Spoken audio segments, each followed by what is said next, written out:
Bon, on essaye de faire normalement, hein. Bonjour à tous. Merci d'être aussi nombreux pour assister à la présentation de Ronan. Donc, pour ceux qui ne connaissent pas encore Ronan vient d'arriver au laboratoire, donc depuis mi-janvier. Ah, d'accord, je mets ma vidéo. Donc, il est arrivé au laboratoire mi-janvier. Il est ingénieur de recherche CNRS. Et donc, il a été recruté pour travailler sur la caractérisation des matériaux et notamment pour ses compétences en micromécanique, mais il va en parler un peu plus tard. Donc, écoute, Ronan, je vais te laisser la parole et puis tu vas pouvoir aller plus dans les détails. Alors, mon micro est là, oui. Parfait, merci Christelle. Merci à tout le monde d'être là. Et donc, bonjour à tous. Alors, aujourd'hui, je vais surtout, l'objectif, c'est de me présenter un petit peu mon parcours et puis ce que je vais faire ici au GPM. Puis après, je vais parler aussi en deuxième partie d'un test que j'ai pas mal étudié, c'est le test de microflexion. Alors, est-ce que ça défile? Oui. Alors, tout d'abord, je vais me présenter moi. Donc, je m'appelle Ronan Henry. Ronan, c'est mon prénom, hein, on peut confondre facilement. Je vais faire ingénieur de recherche au CNRS, ici au GPM, et sur, comme l'a dit, ce qui est caractérisation et puis aussi micromécanique. Donc, si vous me cherchez, vous pouvez me trouver dans mon bureau au deuxième étage avec Fabien, à l'entrée du GPM.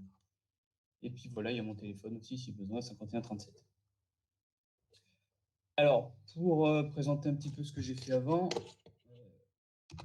moi, je suis né ici, dans le Vaucluse, au sud de la France. Ensuite, je suis parti très loin pour aller faire ma prépa. Je suis allé à Aix-en-Provence. Puis l'école d'ingé à Toulouse, donc à l'ENSIA 7, avec quelques projets au CIRIMAT pour ceux qui connaissent le labo. Et ensuite, j'ai fait mon stage de recherche chez Saint-Gobain, de retour dans le Vaucluse aussi, avant d'enchaîner avec une thèse entre le CEA à Cadarache, pas très loin non plus, dans les Bouches-du-Rhône, et puis le laboratoire Mathéis à Lyon. Ensuite, j'ai enchaîné avec un postdoc de 15 mois à Mathéis, à Lyon aussi, avant de faire la grande traversée et de venir chez vous, au GPM à Rouen. Voilà, vous avez vu, j'ai plutôt eu tendance à rester dans le sud, et c'est dire comme que j'ai fait la grande traversée pour venir au GPM, c'est dire comme je suis motivé pour venir travailler avec vous. Alors, pour parler de ce que j'ai fait un petit peu avant, déjà je vais parler de ce que j'ai fait en thèse. Alors c'est un petit peu un environnement particulier puisque j'ai travaillé sur le nucléaire et en particulier le combustible irradié. Donc pour parler un peu de ça, je vais déjà présenter un peu le contexte quand même. Alors les centrales nucléaires en France, c'est des réacteurs de type REP, réacteurs à eau pressurisée. Le principe général, c'est de chauffer de l'eau par la fission nucléaire. L'eau va passer en forme vapeur, on va faire tourner une turbine, un alternateur, ça va faire de l'électricité. Et donc, si on regarde ce qui se passe au niveau du réacteur, on trouve un certain nombre d'assemblages combustibles. C'est en fait des faisceaux de crayons combustibles attachés les uns aux autres par une barre, avec des barres de contrôle au milieu. Mais peu importe. Et les crayons combustibles, ça ressemble à ça. C'est en fait un long tube en zirconium qu'on appelle la gaine, dans lesquels on empile des pastilles de combustible. Alors le combustible, ça ressemble à quoi?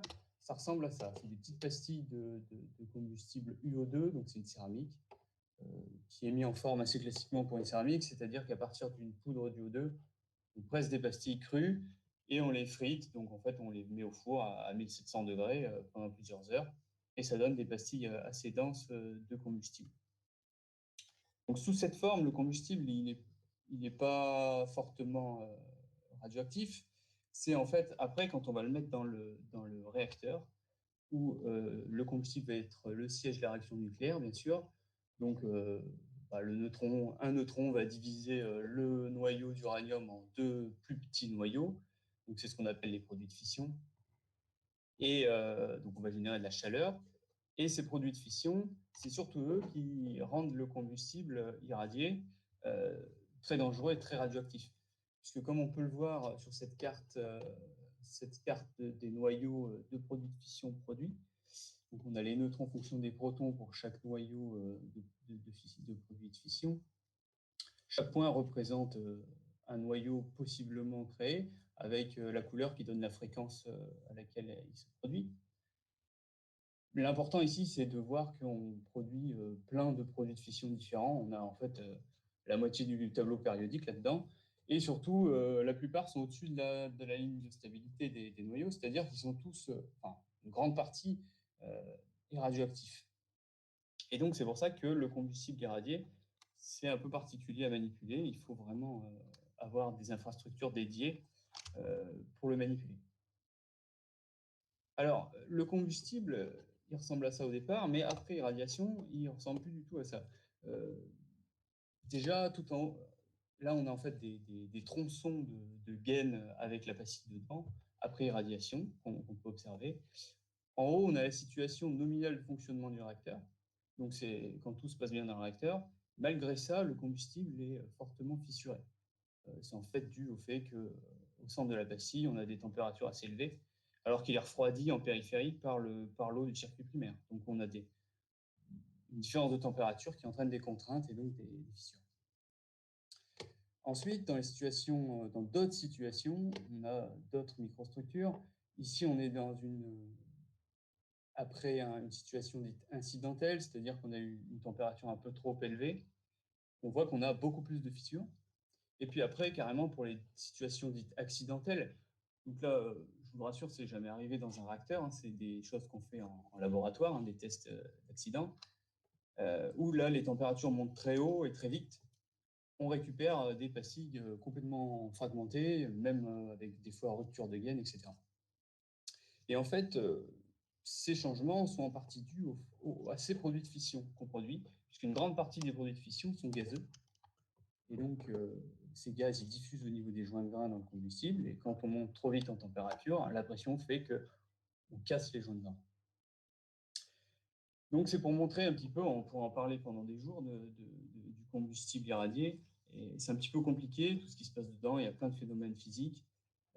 Mais c'est assez intéressant et puis c'est surtout important à étudier puisque ça sert notamment à dimensionner les réacteurs.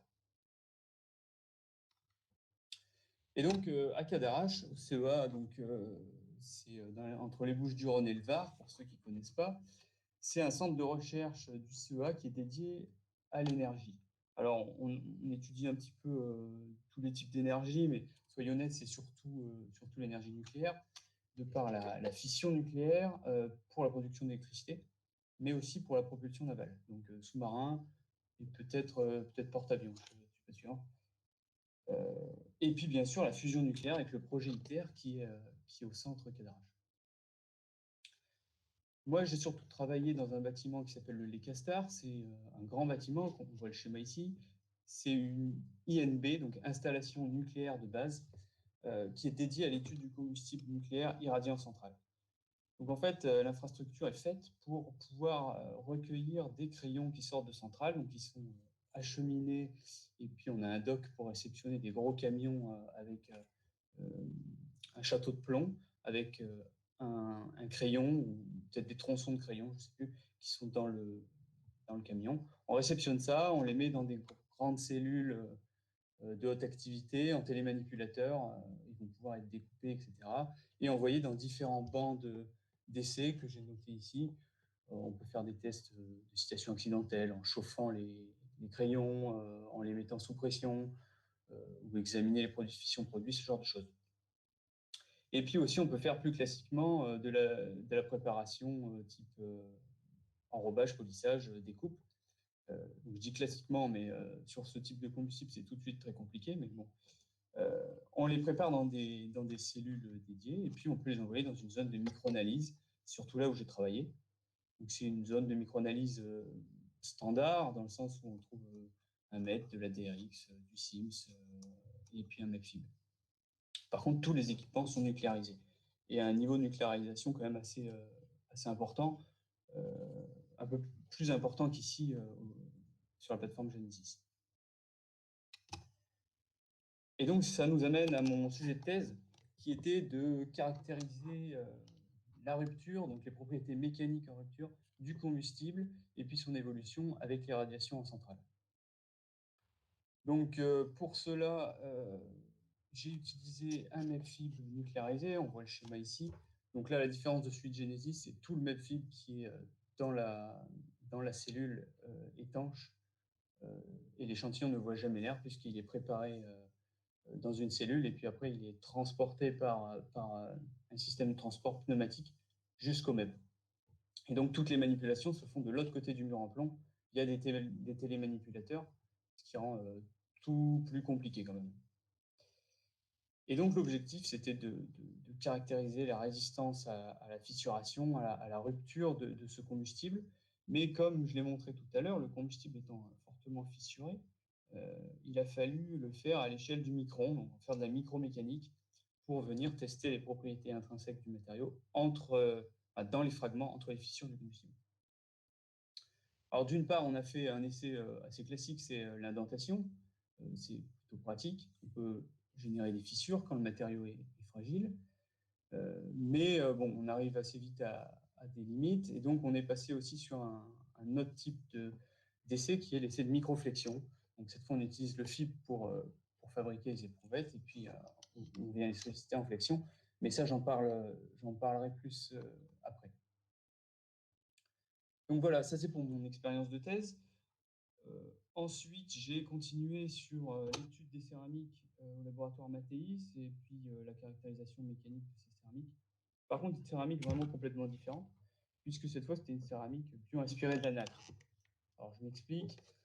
Il y a des chercheurs qui sont allés observer la nacre, notamment au microscope. Ça donne des microstructures très intéressantes, très jolies, très ordonnées et anisotropes. C'est ce qu'on appelle des structures briques-mortier. En fait, on a des briques, donc là, ça ressemble plutôt à des plaquettes d'ailleurs, mais qui sont toutes alignées dans le même sens. Et on a un petit peu de mortier entre les briques, c'est-à-dire qu'on a un polymère naturel entre ces briques qui sont de la calcite ici. Donc c'est un matériau fragile. Le matériau, la nacre, est composé à 95%, je crois, de ces briques, donc d'un matériau fragile, et pourtant, il résiste plutôt bien aux fissures. Et donc, il y a des chercheurs qui se sont inspirés de ça pour essayer de faire de la biorespiration, pour essayer de faire des matériaux artificiels plus résistants aux fissures. Alors ça, c'était un projet ANR avant mon postdoc, où ils ont réussi à faire une nacre artificielle d'alumine, c'est-à-dire qu'on oriente des plaquettes d'alumine par des procédés un petit peu compliqués, et puis on met un mortier entre les plaquettes. Le mortier, là, c'est du verre, ce qui permet d'avoir un matériau beaucoup plus résistant que le matériau naturel de base, tout en ayant une bonne résistance face aux fissures. Donc moi, l'objectif de mon postdoc, une partie, c'était de renforcer encore ces composites en rajoutant des particules de zircone dans cette microstructure. Ce n'était pas évident puisqu'il fallait garder bien sûr l'anisotropie de la structure, mais ça donne des résultats plutôt intéressants et puis des microstructures très jolies à regarder, que ce soit la fractographie ou les images polies. L'autre volet de mon postdoc, c'était la caractérisation mécanique. Là-dessus, en fait, ce type de système il entraîne de la déviation de fissures. Là, on voit une éprouvette de flexion entaillée. Donc, on vient fléchir l'éprouvette jusqu'à qu'il y ait une fissure qui parte en fond d'entaille. Normalement, sur tout type de matériau, la plupart en tout cas, la fissure part dans l'axe de l'entaille. Et là, on voit qu'on a vraiment une forte déviation de fissure. C'est ce qui rend le matériau très intéressant. Et quand on zoome et qu'on va voir à l'échelle de la microstructure, on se rend compte que c'est parce que c'est les interfaces qui cassent et les briques, la fissure fait le tour des briques et donc on a une forte déviation de fissure. C'est pour ça qu'on est venu caractériser, donc par microflexion aussi, j'en parlerai plus tard, mais on est venu caractériser la résistance d'une interface individuelle. Et puis j'ai fait aussi quelques essais in situ de flexion, de compression pour suivre la fissuration en direct au MEB ou au microscope optique. Donc, bon, c'est bien beau de parler de ce que j'ai fait avant, mais bien sûr, ce qui nous importe maintenant, c'est qu'est-ce que je vais faire au GPM. Donc, je vais rester sur des, sur des thématiques assez proches et je vais participer d'une part au fonctionnement de Genesis, que ce soit le fonctionnement, la maintenance du bâtiment, mais aussi je vais venir aider sur la radioprotection, aider Oriane et Bertrand sur la radioprotection du bâtiment. Au niveau technique des machines, je vais aller travailler sur le MEPFib de Genesis avec Fabien. Et puis, je vais récupérer aussi les équipements de microméca. Donc, au labo, on a tout ce qui est indentation. Donc, micro-duromètre, donc c'est un équipement précis qui va bientôt arriver. Et puis, nano-indenteur Isitron et le pico-indenteur in situ au MEB Isitron aussi. Tout ça dans le but de développer et de conduire des manips sur ces machines, aider et former les utilisateurs, bien sûr. Et puis ensuite, un peu plus tard, on envisage aussi que je sois formé sur la sonde, et puis pour fabriquer des coupons, des coupons pour la sonde, et puis des lamettes. Puis j'espère pour essayer de faire du couplage de techniques sur des manips qui peuvent être assez intéressantes. Voilà, bon, ça c'est pour la partie présentation.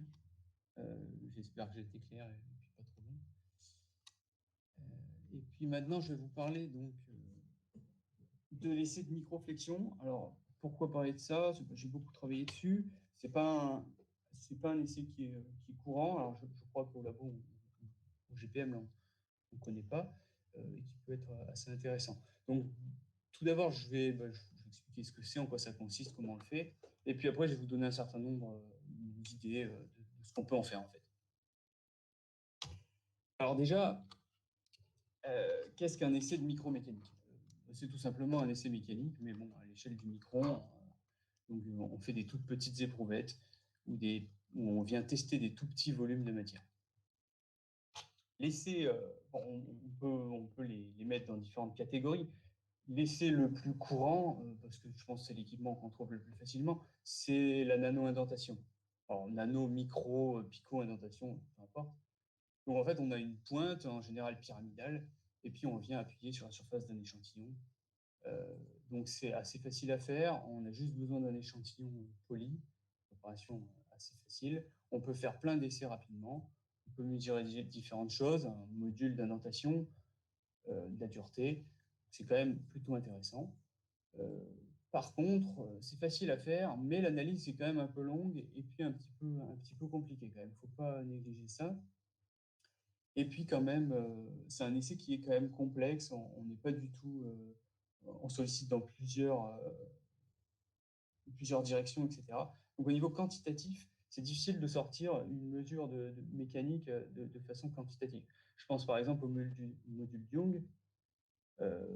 On mesure un module d'indentation, mais c'est pas évident de remonter au module Young, surtout quand on travaille à l'échelle de la microstructure en fait. Après, on peut faire différents types de microméca. On a l'essai de microcompression qu'on connaît déjà au GPM. Donc là, cette fois, on a besoin d'un fil, donc c'est quand même plus compliqué à peu près. Mais on vient usiner un micropilier. Donc c'est un peu long de le faire au fil, mais c'est raisonnable. Et puis, on vient comprimer avec une tête d'indentation plate, cette fois, pour une pyramide. On vient comprimer le micropilier pour essayer de voir les modes de déformation du matériau à l'échelle locale. Donc là, on préfère au niveau de l'analyse, puisqu'on est vraiment dans un essai unidirectionnel, mais c'est plus long à faire. On a aussi l'essai de microflexion qui est de plus en plus utilisé maintenant. Donc là, on fabrique une éprouvette qui a cette forme et on va venir indenter au bout de l'éprouvette de manière à fléchir l'éprouvette jusqu'à la rupture en général, ou bien pour étudier la déformation. Pareil, c'est un petit peu long, il faut un fib, et c'est un petit peu plus long que les micropiliers à fabriquer. Et ensuite, on peut imaginer d'autres choses. Là, j'ai mis par exemple la microtraction. Alors, pourquoi la microtraction? Parce que l'essai de traction, c'est le Graal en mécanique. On a vraiment l'essai parfait. Par contre, à cette échelle, c'est quand même, je pense, bien plus compliqué à fabriquer.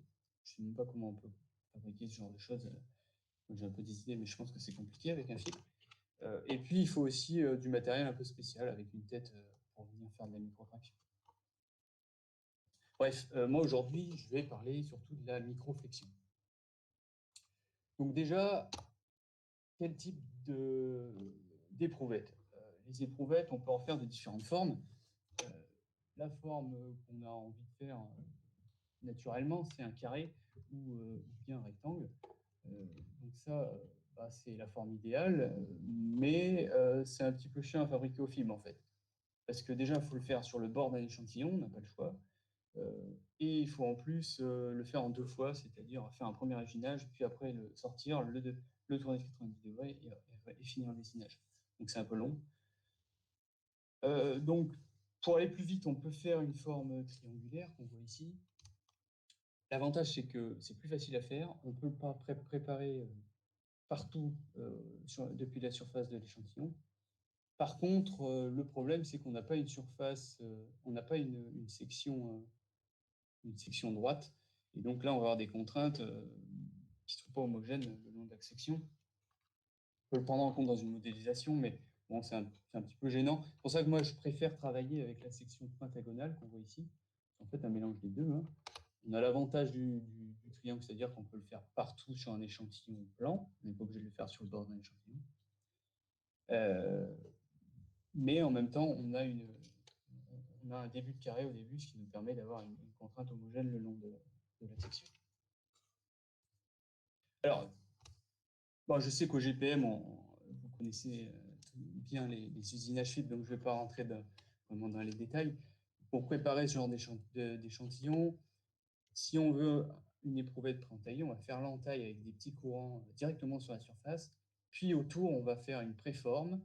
Ça ressemble un petit peu à une préforme pour des lamelles finalement, mais en plus gros, je crois.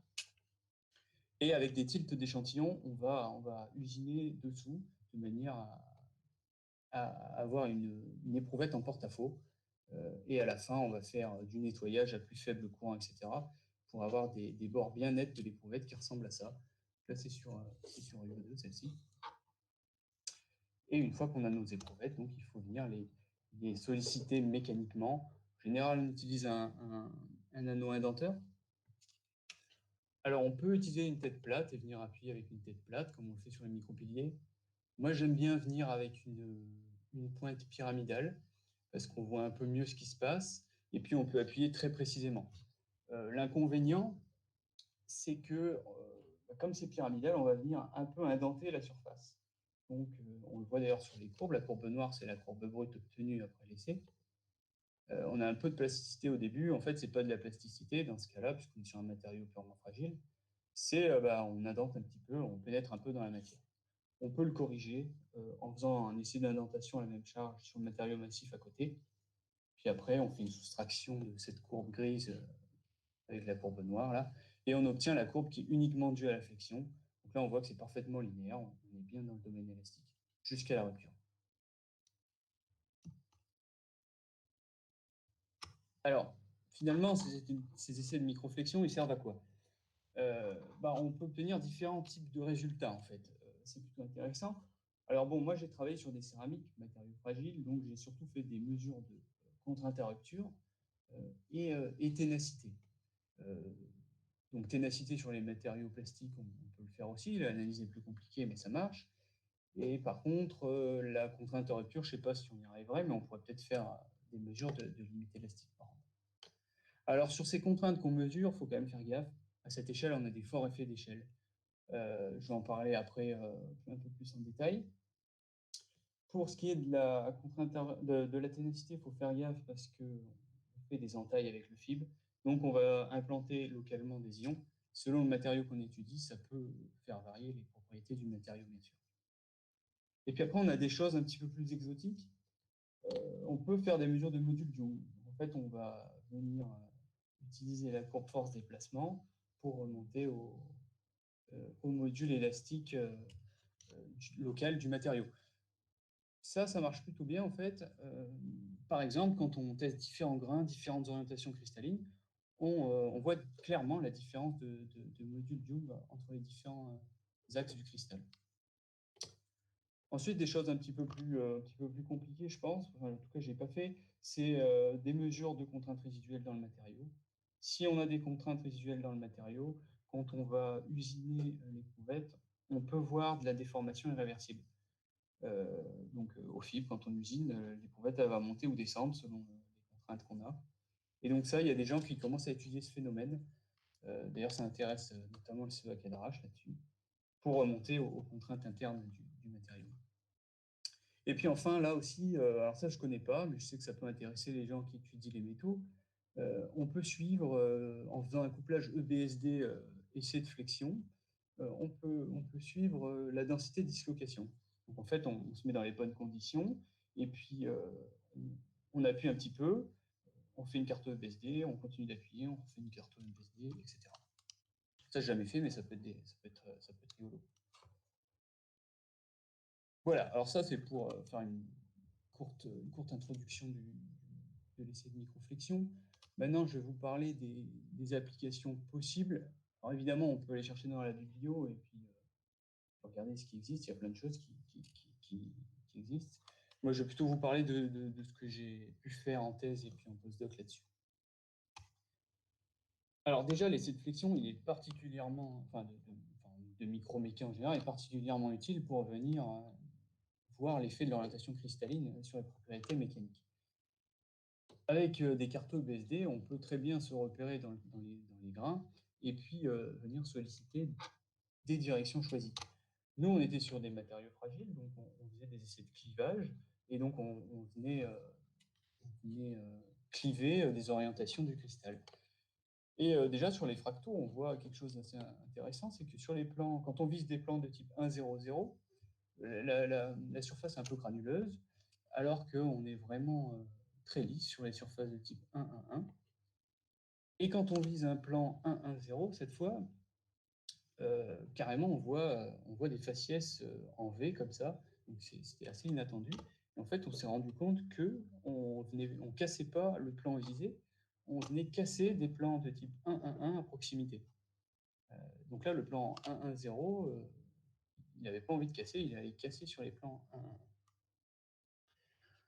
On le voit aussi sur les valeurs de contrainte à rupture mesurées. Donc on a des plans 1, 0, 0, c'est plutôt cohérent avec les faciès, qui sont plus résistants que les plans 1, 1, 1. Et puis les plans jaunes qui sont intermédiaires. Et j'attire votre attention sur les contraintes à rupture qu'on mesure ici. Tout à l'heure, je parlais d'effet d'échelle. Là, on a des éprouvettes qui pètent parfois à 4 gigapascales, ce qui est énorme. Hein, le combustible, l'UO2, ça casse en macroscopique. Là, j'ai mis mais c'est 300 ampères, quoi. Donc, on a vraiment un fort effet d'échelle.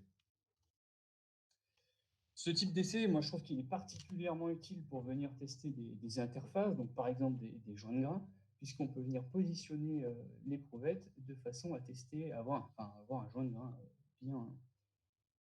bien parallèle à l'axe de la poutre, et venir tester ce joint de grain. Alors, sur le combustible, c'était particulièrement intéressant, puisqu'on a testé différents combustibles avec des taux d'irradiation croissants quand on se déplace comme ça. On voit que le combustible vierge, les joints de grain cassent toujours en premier par rapport au grain, mais le faciès est bien lisse. Puis, quand le combustible devient irradié, on a un faciès qui n'est plus du tout lisse. En fait, on a pas mal de défauts qui se créent et qui se mettent préférentiellement sur les joints de grain. C'est des bulles de gaz de fission et des précipités qui se forment de produits de fission aussi. Et donc, logiquement, plus on a de bulles, plus la contrainte à rupture diminue avec l'irradiation. Ça, d'ailleurs, au CEA, il y a une thèse qui est lancée pour continuer ces projets, pour essayer de faire de la modélisation et comprendre l'effet de ces champs de bulles de gaz de fission qu'on peut avoir sur les joints de grain, l'effet que ça a sur les propriétés macroscopiques du matériau, en fait. Pour rester dans les tests des interfaces, cette fois c'était sur les céramiques que j'ai étudiées en postdoc. Donc on avait de la déviation de fissure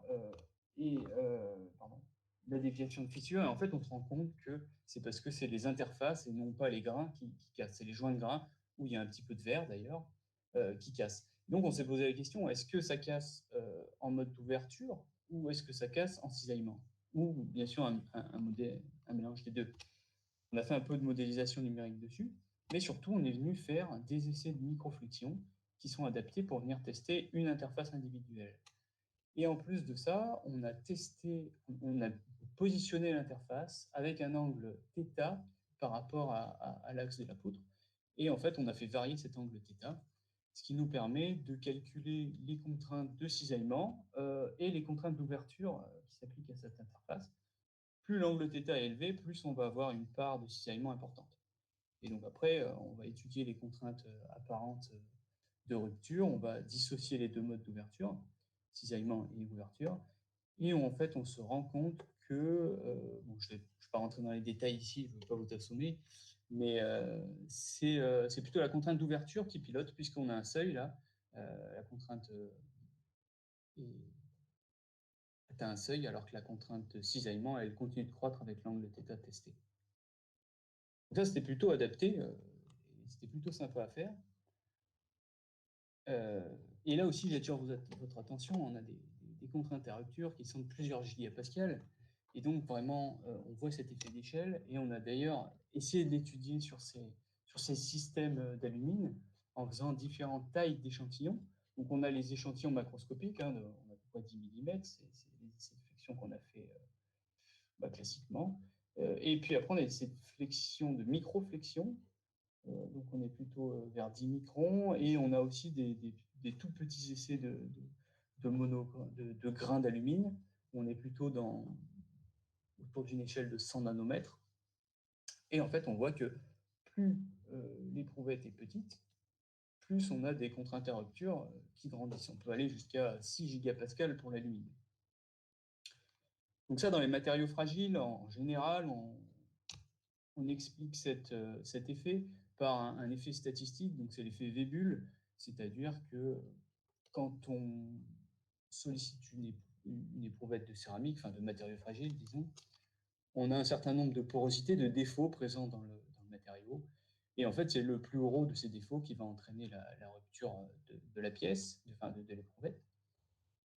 Et donc, si on sollicite des tout petits échantillons microscopiques, on se dit qu'on ne va plus avoir de défauts, ou alors les seuls défauts présents, ça va être ceux qu'on va engendrer par le fil, par exemple, qui sont tout petits, et c'est pour ça qu'on a des contraintes à rupture plus grandes. Alors, on a essayé d'étudier ça, donc là, c'est une collaboration avec des numériciens, donc je ne suis pas expert là-dedans, mais en fait, ces essais de microflexion nous ont permis de montrer qu'il y a non seulement un effet statistique des défauts, mais aussi un effet énergétique. En fait, on se rend compte que sur les petites structures, enfin, sur les structures fragiles, il y a deux critères pour casser, c'est-à-dire qu'il faut avoir suffisamment d'énergie stockée dans l'éprouvette, et puis il faut dépasser une contrainte seuil, la contrainte dite à rupture. Si ces deux critères sont remplis, on casse. Quand on passe dans des structures très petites, en fait, enfin, quand on est à l'échelle macroscopique plutôt, l'énergie élastique emmagasinée, elle dépend du volume testé. Donc, on va atteindre la contrainte seuil et l'énergie sera suffisante pour casser. Par contre, sur les petites structures microscopiques, là, on va atteindre la contrainte seuil. On est ici dans le graphe, on atteint la contrainte seuil, mais on n'a pas l'énergie nécessaire. Donc, il faut continuer de charger la structure pour avoir suffisamment d'énergie pour casser. C'est pour ça qu'on se retrouve avec une contrainte à rupture apparente assez élevée. Bon, alors ça nous permet de le mettre en évidence. Là, j'en parle comme si j'avais tout compris, mais il faudrait voir avec Aurélien Doitran, c'est le numéricien qui est plutôt spécialiste là-dedans. Et pareil, Aurélien a bossé avec nous aussi. Moi, j'ai fait surtout la partie manip ici, sur une analyse multi-échelle de ce genre de choses. Alors, sans rentrer dans les détails, en fait, on a utilisé les micro-éprouvettes et des éprouvettes millimétriques, mais de différentes tailles, tous en flexion. On a fait de la modélisation numérique de l'ensemble de ces tests, ce qui nous permet de faire une analyse multi-échelle pour trouver des paramètres de rupture qui sont valables à toutes les échelles. Donc ça serait intéressant, puisque comme je l'ai dit, on a des paramètres qui dépendent de l'échelle de l'échelle étudiée, c'est pas terrible.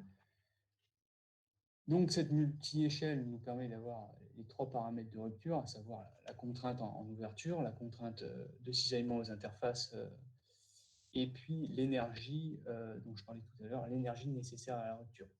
Ça, c'est encore, on a un peu travaillé dessus, il y a une publi, je crois, mais c'est encore à peaufiner. Notamment, il y a une thèse qui a commencé à l'INSA de Lyon en fin d'année, là, pour essayer d'utiliser ces paramètres censément valables à toutes les échelles, pour comparer en fait le modèle numérique avec la fissuration in situ sur lesquelles on a travaillé au MEB, là où on voit bien les fissures se propager entre les grains et tout, et voir si ça colle et si le modèle explique bien ce qui se passe, bien sûr. Bon voilà, c'était pour donner un petit aperçu de ce qu'on peut faire. Bon, c'est sûr que c'est surtout sur des matériaux fragiles, mais je pense qu'il y a pas mal de choses à faire aussi au GPM avec des métaux. Bon, bah, j'en arrive à ma conclusion. Je ne vais pas reprendre les points pour fin de conclusion. Hein. Voilà, si vous avez des questions, des remarques, je suis preneur.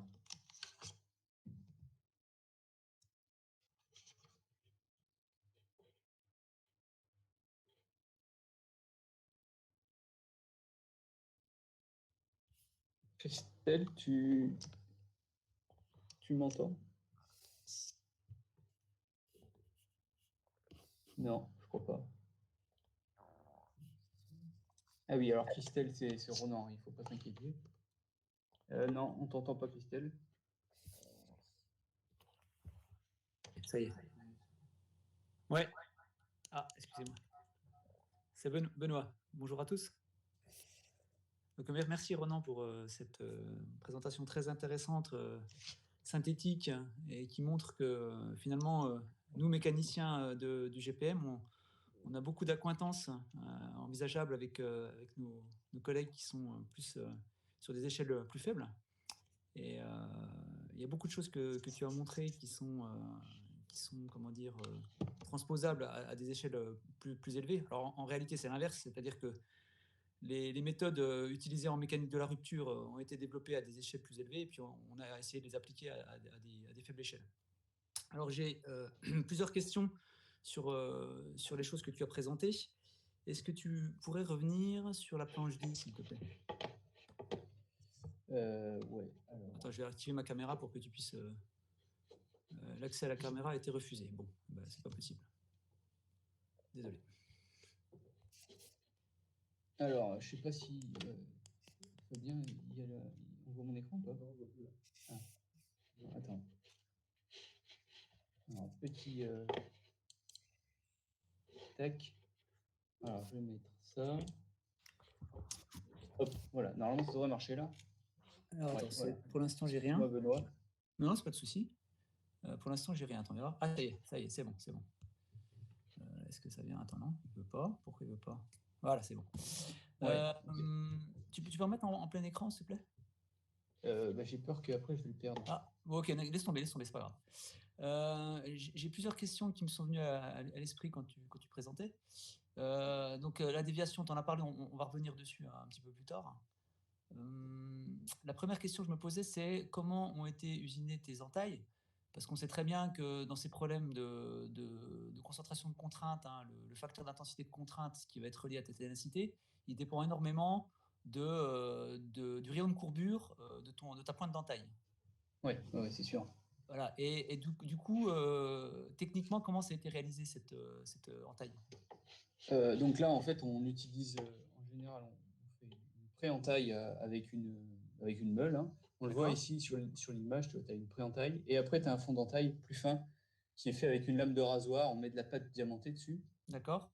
Et après, on a un système qui nous permet de faire un rayon de courbure de quelques microns, on le voit. D'accord. Et alors j'avais rapidement parcouru ta thèse pour voir un petit peu quels étaient les outils de mécanique de la rupture que tu utilisais. Donc on est sur des matériaux élastiques fragiles. Donc, la plupart des concepts s'appliquent relativement bien. J'étais surpris là, de ne pas voir que tu avais essayé de calculer ta ténacité à partir de ton rayon de courbure en pointe d'entaille, là, pour avoir une idée de la valeur théorique, hein, finalement, par rapport à celle que tu calcules ou que tu montres un petit peu plus tard par simulation. Oui. Non, c'est une question que je me suis posée comme ça, c'est savoir si vous aviez essayé de calculer avec les techniques standards. Ouais, c'est-à-dire calculer la concentration de contrainte qu'engendre un rayon de courbure donné, c'est Ouais, ça? si tu as du, t'as du K1 qui est du sigma sur Ouais. racine de 2πr et ton R, c'est ton rayon de courbure, quoi. Oui, c'est vrai, je me rappelle plus. Si, il me semble qu'on l'a fait en thèse, mais en tout cas en postdoc, là, je l'ai pas fait sur ce type de matériau D'accord. parce Non, que mais c'est pas justement, il y grave, a une c'est par forte curiosité, déviation hein. de fissure, tu vois. D'accord. Mais justement, puisque tu parles de cette déviation, donc tu as expliqué un petit peu plus tard, tu as donné l'explication un petit peu plus tard de cette déviation, donc en expliquant que c'était les interfaces qui allaient casser, c'est ça? Oui, c'est ça. Et effectivement, tu expliquais aussi que le problème, c'est que tu vas avoir un mode mixte, donc du cisaillement à mode ouverture, et que Ouais. parfois c'est un mélange des deux. Ça peut être ça, ouais. Ouais. Et là, du coup, j'ai envie de dire, dès que tu n'es plus dans le schéma classique d'une fissure qui se propage dans le plan de la fissure initiale, là, ça complique beaucoup les choses parce que ton, Ah oui. ton énergie Ah de oui, oui. rupture, qui est une énergie par unité de surface de fissure créée, bah, tu peux difficilement la calculer. Et Ouais. ma question, c'est comment on fait dans ces cas-là pour avoir une estimation de l'énergie de rupture? Alors, ouais, ça, c'est une bonne question.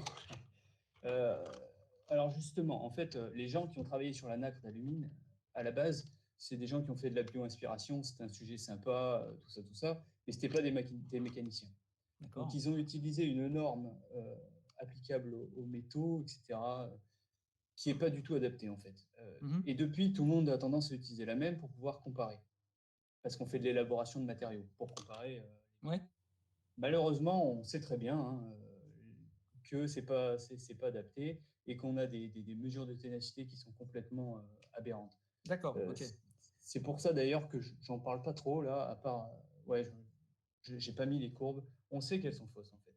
Mm. Et c'est pour ça aussi qu'on travaille sur des essais in situ là, et puis avec des numériciens sur des outils pour essayer d'avoir des outils adaptés à la Ouais. caractérisation de ce genre de ténacité en fait. D'accord. Parce que en fait, ce que tu dis là fait écho un petit peu à ce que tu as présenté un peu plus tard en planche 22, si tu veux bien aller à la planche 22, Ouais, où tu parles des effets 22. d'échelle, où Ouais, tu dis que effectivement que tu es sur des échelles de l'ordre de quelques centaines de nanomètres, tu es sur une contrainte à rupture de l'ordre de 5 gigapascal, et que plus tu montes, plus tu vas avoir une contrainte à rupture qui va diminuer. Et donc évidemment, ce que tu dis là, sur l'applicabilité des techniques utilisées ou des concepts utilisés en mécanique de la rupture, ben, ça paraît difficilement transposable. ouais, ouais, c'est vrai. Et donc, du coup, la question que je me suis posée, c'est ce que tu montres là, c'est le critère couplé, la énergie, qui couple énergie à rupture et contrainte à rupture, le concept qui a été développé par Dominique Le Guillon. C'est ça. Finalement, c'est un concept qui a été plutôt appliqué pour des échelles supérieures, pas pour des échelles de l'ordre du nanomètre. Mais j'étais surpris de voir qu'en fait, on pouvait les appliquer à cette échelle. Oui, alors bon, pour être honnête, ce genre de choses, c'est pas ma spécialité, hein. D'accord. Euh, mais j'ai beaucoup travaillé avec Aurélien, qui est Ouais, un grand adepte du critère couplé, peut-être que tu connais, je sais pas. ouais, je connais. Ouais. Et en fait, il a travaillé l'année dernière beaucoup sur cette C'est- transposition à une échelle qui, à la base, n'était pas adaptée. D'ailleurs, D'accord. ça a pas mal intéressé Dominique, puisque c'est un nouveau truc, quoi. Ouais. Mais bon, je t'invite si tu as des D'accord. questions là-dessus, à le contacter, hein. Donc ça fait, j'imagine, ça fait appel à des techniques d'homogénéisation un peu spécifiques, hein. Ouais, alors là, Pour, je ne saurais pour, pas te dire honnêtement. pour la transition d'échelle, hein, je veux dire, parce que c'est pas immédiat, quoi, la transition d'échelle, hein, quand tu développes Parce que le modèle de Le Guillon, c'est un modèle à longueur interne caractéristique, hein, et ces longueurs internes Oui. caractéristiques, en général, elles sont de l'ordre du millimètre. Et là, on est sur des longueurs internes qui sont beaucoup plus petites. Donc, c'est pour ça que j'étais surpris de voir que... Bah, en fait, c'est ça je crois qu'il a travaillé pas mal là-dessus. C'est-à-dire que nous, ouais, enfin, sur le matériau fragile, elle est très faible, cette longueur interne, il me semble. Ouais, sûrement. Et en fait, on arrive, avec la microflexion, par exemple, on arrive pile poil dans le domaine où on ne sait pas trop où on est. D'accord, ok. Voilà. Non, c'est passionnant tout ça. C'est la transposition là, de ces outils à différentes échelles et de voir un petit peu dans quelle mesure on peut quantifier les choses. Ouais, le multi-échelle, c'est vrai que c'est plus sympa. Et puis encore en plus, tu utilises la simulation ou les outils de modélisation numérique pour accéder à des grandeurs ou à des phénomènes. Je pense qu'il y a beaucoup de choses qui restent à faire. J'aurais une dernière question, parce que je ne vais pas monopoliser la parole non plus. Sur la planche suivante, la planche 23, j'ai été surpris d'une chose. Ouais. C'est le niveau, c'est ton taux de restriction d'énergie critique, là, le GC. Ouais. C'est de l'ordre de 2 joules par mètre carré. Il n'y a pas du kilojoule par mètre carré? Non. Non, mais bon, comme je disais, bon, il y a une publi dessus, hein, mais Les valeurs ne sont pas c'est forcément significatives. encore à travailler. Alors, il faut savoir que comme c'est les interfaces qui cassent, Ouais. en fait, les interfaces, c'est du verre. Donc, c'est Ouais, des la valeurs ténacité va être faible. très faibles. Ouais. Mais quand même, ça paraît quand même un petit peu bizarre. C'est pour ça qu'on voudrait vraiment confronter le modèle avec l'expérience. Ok, d'accord. Voilà, j'ai terminé mes questions. Merci encore pour cette très très belle présentation. Merci Benoît. On sera amené à rediscuter ensemble, je pense, assez rapidement. Oui, j'espère. Merci Ronan. Merci. Vous m'entendez? Oui. Est-ce qu'il y a d'autres questions? Oui, j'en ai plusieurs, les commentaires. C'est Alain. Vas-y. Oui. J'avais pas le plaisir de te connaître. D'abord, merci sincèrement pour cette présentation absolument passionnante, comme te l'a dit Benoît, et je pense que d'autres la partagent que nous deux. Je voulais juste dire, ces histoires de micro-déformations, de micro-éprouvettes, tu as déjà des trucs, j'entends pas en flexion, hein, c'est l'effet Whiskers. Oui, tout à fait. Hein, tu sais, il y a eu des premières publications, même au début même des années 50, où des gens ont réussi à faire des monofilaments super longs, sans dislocation, et puis ils obtenaient des résistances mécaniques tout à fait considérables en traction, parce qu'ils avaient réussi à faire des micro-machines de traction, et donc on voyait bien une augmentation tout à fait considérable de la contrainte à la rupture, et même puisqu'il n'y a pas de dislocation, hormis une centrale qui ne sert à rien pour la plasticité, tu pouvais avoir, par exemple, j'ai une publication en tête, hein, pour un Whiskers de fer pur, tu avais une contrainte à la rupture qui montait à 12 gigapascales. Et quand tu as une augmentation de la taille du Whiskers, inévitablement, la résistance mécanique, la contrainte à la rupture, va complètement s'effondrer, au-delà, mettons, de 5 microns. Donc, ça, c'est la généralisation, l'application à quelque chose qui était connu, pas aussi développé, hein, parce qu'il n'y avait pas les outils aussi formidables que ceux-là qui existent. Voilà, donc c'était juste cette remarque que je voulais faire. Encore une fois, félicitations, ça met l'eau à la bouche. Non, merci beaucoup. Y a-t-il une autre question, intervention?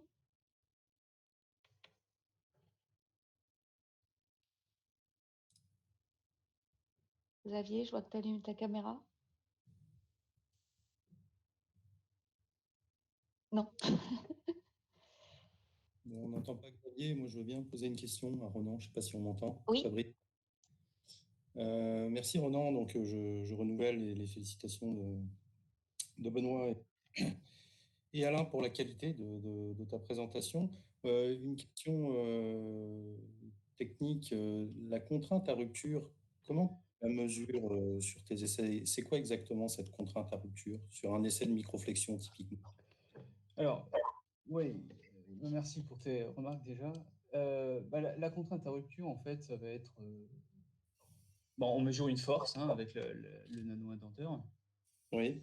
Et donc, tu fais un calcul type poutre de RDM, et tu peux avoir une estimation de la contrainte maximum au moment de la rupture. Comme on est sur des matériaux fragiles, cette contrainte, on l'appelle contrainte à rupture. D'accord. Après, on peut aussi faire de la modélisation numérique pour aller un petit peu plus loin, affiner les calculs, mais l'idée est la même. D'accord. Et dans les analyses que vous faites, est-ce que vous vous intéressez spécifiquement à l'allure de la courbe force-déplacement? Parce que finalement, tu as très peu parlé de ça. Oui, alors Oui, on la regarde, mais c'est parce que nous, sur le matériau fragile, elle n'est pas très marrante. Oui, c'est ça. Il ne se passe pas grand-chose, en fait. Et même sur des nacres, vous n'avez pas des... Alors, oui, parce que sur les nacres, en fait, quand on fait de la microflexion, on teste une interface qui casse de manière fragile aussi. Par D'accord. contre, sur les essais macroscopiques, oui, là, je ne les ai pas mis, c'est dommage d'ailleurs. On a des courbes force-déplacement qui sont complètement atypiques pour un matériau fragile, puisque on a une propagation stable de la fissure. Donc là, c'est pas du tout linéaire. D'accord. Ok. Bon, merci. Je crois que je vais laisser la parole à Xavier qui... Ouais, je crois que j'ai retrouvé mon micro. Ça marche là? Oui. Oui, ça marche. Ah, super. Merci. Merci Ronan pour la présentation. J'avais une question. Je sais pas, par exemple, si tu mets la diapo 19, Oui. Ah oui, c'est là. Les différents bâtons, là, ils représentent à différents essais. Donc ça nous donne une idée de la reproductibilité de tes expériences, c'est ça? Oui, c'est ça. Oui, Tu j'ai as pas parlé de détaillé, c'est l'influence de vrai. la taille des éprouvettes, mais je me posais des questions sur la reproductibilité parce que tu passes par le FIB. Donc, si on change un petit peu les conditions de préparation, si, Oui. voilà, dans quelle mesure, tu as du frottement aussi quand tu as ton denteur là, qui arrive sur l'éprouvette, donc ça peut changer d'un échantillon à l'autre. Voilà. Est-ce que tu as des. Comment ça se passe? C'est compliqué la reproductibilité ou ce qu'on voit là, c'est classique? Alors, Par exemple, colonne de gauche, hein, ça va de 3 à 4, hein, donc c'est quand même. Oui, il y a quand même un bel écart. Hein. Parce que je pense qu'on ne maîtrise pas tout aussi bien qu'à l'échelle macro, en fait. Bon, s'il y a des défauts aussi, ça va baisser, enfin, ce genre de choses quand même. Après, au niveau de la reproductibilité, quand même, je ne suis pas rentré dans les détails, mais évidemment, au FIB, on ne va pas contrôler. À chaque fois, on va faire exactement la même éprouvette. C'est pour ça qu'on va faire toujours des mesures des différentes dimensions des éprouvettes et on va faire un calcul après avec les mesures de chaque éprouvette. Et puis après, tu parlais des frottements au niveau du nano-indenteur. C'est pour ça justement que moi j'aime bien utiliser une pointe et pas un flat punch comme on utilise sur les piliers, parce que là on n'a pas d'effet de frottement en fait. On appuie en un point donné et c'est tout. D'accord. Et il y a une information importante qui a dû m'échapper ou que tu n'as pas donnée, c'est combien de temps pour faire un essai et une mesure? Incluant la préparation de l'échantillon, évidemment, qui, à mon avis, n'est pas négligeable. Alors, j'ai pas mal travaillé là-dessus parce que faire une éprouvette, c'est long quand même au FIB. Mais si on s'adapte, etc., on peut faire travailler, on peut faire par exemple, tous les gros usinages, on peut les lancer la nuit, tout ça. On peut arriver à 4 essais par jour, en fait. 4 éprouvettes par jour. Donc, c'est pas terrible non plus, hein, c'est un peu long à faire. Il y a des procédures automatisées là pour faire comment tu les appelles, là, tes titres de flexion? Pour faire les poutres, oui, on peut faire un petit peu des automatisations. Ouais. D'accord. Alors, il faut faire des... Ouais, bon, je sais pas si on pourrait faire ça au GPM aussi. Hein. Et puis après, l'essai de nano-indentation, c'est un peu long aussi. Surtout le positionnement, etc., se mettre bien au bon endroit, tout ça, ça peut prendre plusieurs jours pour tester une douzaine d'éprouvettes, quoi. Ça peut prendre 2 jours. Ok. Merci Ronan. C'est un peu long, quoi. Merci. Merci Xavier. Merci. Est-ce qu'il y a d'autres questions?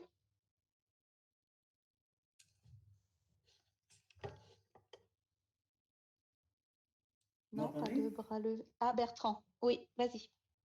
J'avais une question là, sur les poutres et notamment tu as montré là, un joint de grain. Et donc tu fais tout ça sur des matériaux fragiles. Est-ce que c'est des choses qu'on peut faire ici au GPM avec le matériel dont on dispose sur des métaux?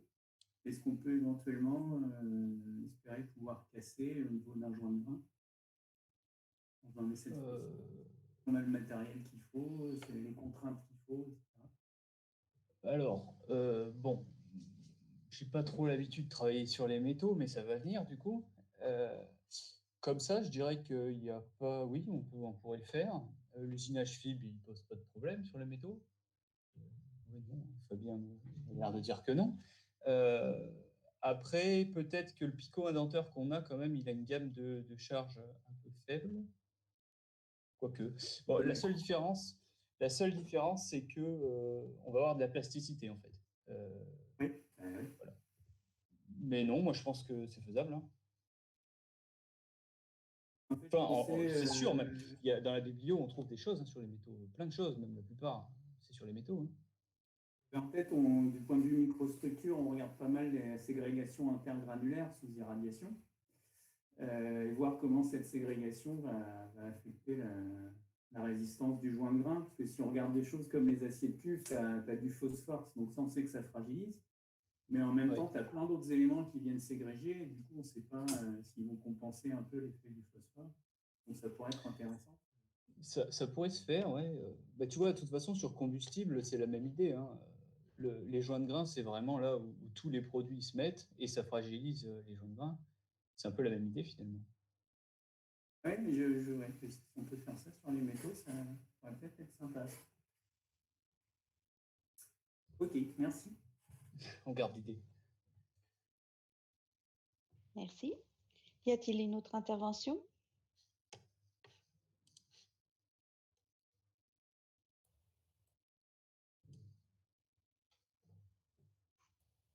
Non? Je crois que c'est tout. Bah, c'est déjà pas mal, hein? Oui. Bon, bah, merci à tous. Christelle, je ne sais pas si on Oui. me voit. Oui. Salut Ronan, merci pour la présentation. Je rebondis à la question que Bertrand vient de poser. Sur les métaux, si on fait des essais au niveau de joints de grain, qu'est-ce qui serait le mieux, des essais de microtraction ou de flexion selon toi? Sachant qu'on n'aurait pas que de l'élasticité, je pense. Je sais pas, c'est une question qui me vient à l'esprit comme ça. Bah, d'un point de vue analyse, je pense que la traction, c'est mieux de toute façon. Hein. On est uniaxial, on préfère en général. Par contre, d'un point de vue faisabilité, tu vois, je sais pas trop. Là, en l'état, on pourrait pas le faire au labo. Peut-être au MET. Je m'étais posé la question, mais c'est vrai qu'au niveau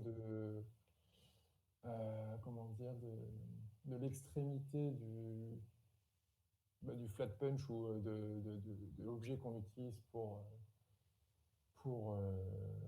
appliquer la déformation, c'est là que le problème se pose. Est-ce que c'est faisable avec les extrémités qu'il y a sur le picot indenteur ou pas? Ça, je ne sais pas. Mais ouais. après la réalisation d'une éprouvette, alors sur le XB ou sur le N-Vision, je ne sais pas en combien de temps ça peut se faire. Après, au PFIB, j'avais déjà vu des manips qui ressemblaient à celles que Christelle fait sur des piliers, mais en gros, où on se limite à abraser le centre du pilier. Comme ça, on fabrique, en plus d'un cylindre bien poli, une tête de traction. Quand même, Ah oui, et puis tu tires dessus. Ouais. Mais sur les autres, je ne sais pas. Mais ok, ouais. Ouais, bah, oui, ce serait intéressant, envisager ça. Je pense que ça peut être pas mal. Hein.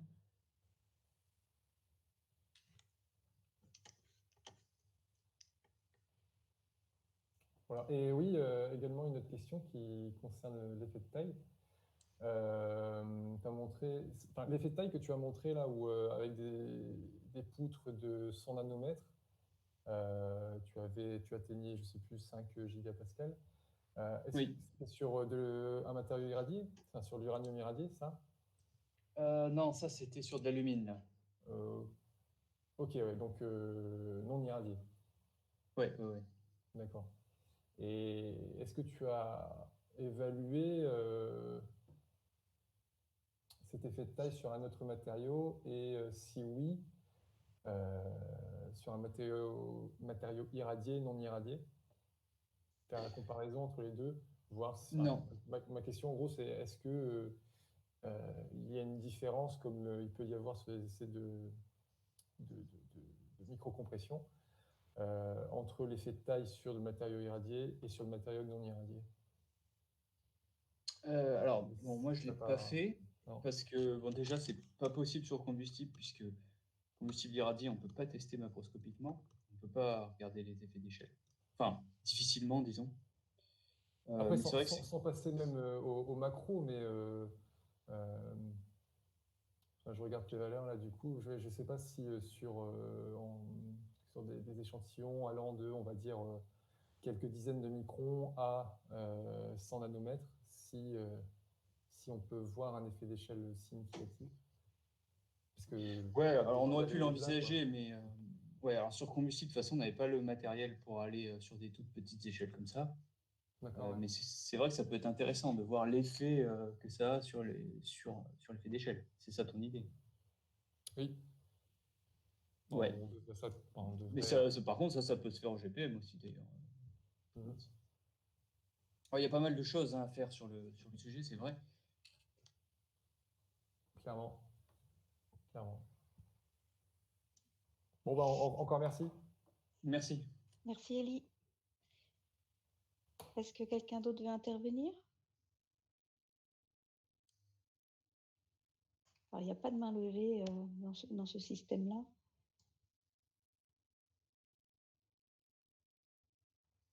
Non, on n'entend personne. Non, bon. Bon, bah écoutez, je vous remercie tous Ouais, merci d'avoir à été tous. au rendez-vous. Merci beaucoup Ronan pour cette présentation. Et puis, bah, à la prochaine conf du GPM, peut-être. Je sais plus quand c'est. Je sais plus, Xavier, je sais plus quand c'est. Tu avais envoyé. La prochaine est au mois de mars. Le 11 mars, c'est Nathalie Bozolo. Donc voilà, au 11 mars, après les vacances. Bah, merci à tous. Au revoir. Merci Au à revoir, tous, au merci. revoir. Ouais. Bonne journée.